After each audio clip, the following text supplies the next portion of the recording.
Alright, let's talk about Sony S-LOG3, the importance of it and how to master it in order to make your Sony footage look incredible. First of all, what is Sony S-LOG3? Sony S-LOG3 is Sony's own gamma curve designed to maximize dynamic range, capturing up to 16 stops of dynamic range depending on the cinema line model, preserving more detail in shadows and highlights compared to the standard Rec 709 profile. Because it's designed for post-production flexibility, S-LOG3 footage appears flat and desaturated straight out of the camera, requiring proper color grading and contrast adjustments in post-production. It works best when recorded in 10-bit 422 or higher to retain enough color information for detail adjustments without banding or artifacts. And if this sounds super science fiction for you guys, Sony S-LOG3 is basically a color profile that makes your image have the most information possible so you can later on manipulate it in post-production so you can get the best results possible for your creative vision. This color profile also unlocks the true power of your camera, making it possible to record in very hard environments where high dynamic range is required.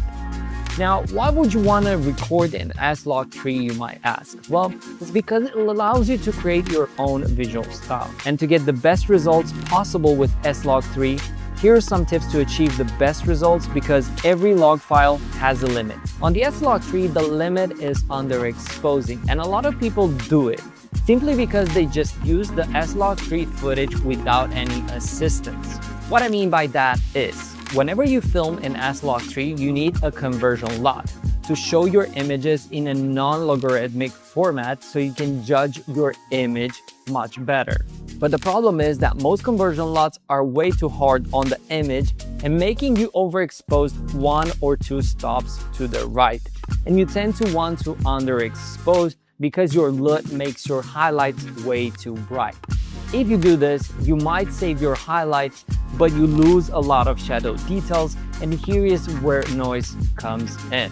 The trick that I've done in order to make sure I always expose my Sony S-LOG3 images correctly is a lot specially designed by me to make sure you're overexposing 1 or 2 stops the image rather than underexposing. By doing this, you're making sure you're getting the cleanest Sony S-LOG3 images possible, yet retaining details and quality. Now, over the years has been a lot of misconception regarding Sony S-LOG3, and a lot of people said that it's hard to color grade, when in fact Sony S-LOG3 is super easy to color grade if you use the right LUTs. And talking about the LUTs, down below there is a link with a lot of useful LUTs for a ton of talented Sony creators, including my own LUTs as well.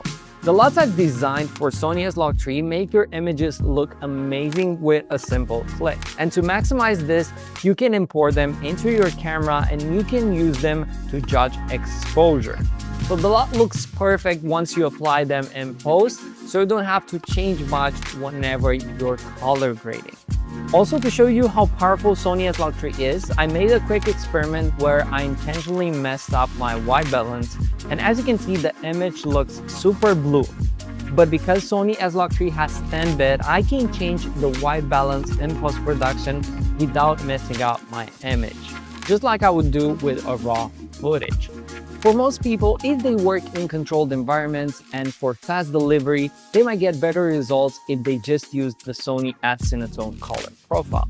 A color profile that is designed to make your footage look cinematic straight out of the camera.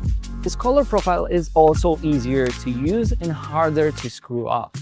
I'm going to go more in depth about Sony S-LOG3 on my next videos, so make sure to check them as well. I hope you enjoyed it, and I hope I managed to clear up a few things about Sony S-LOG3. If you have any questions, make sure to drop them in the comments. I will respond to each of them. And until next time, I'm Alexandru Don, and thanks a lot for watching.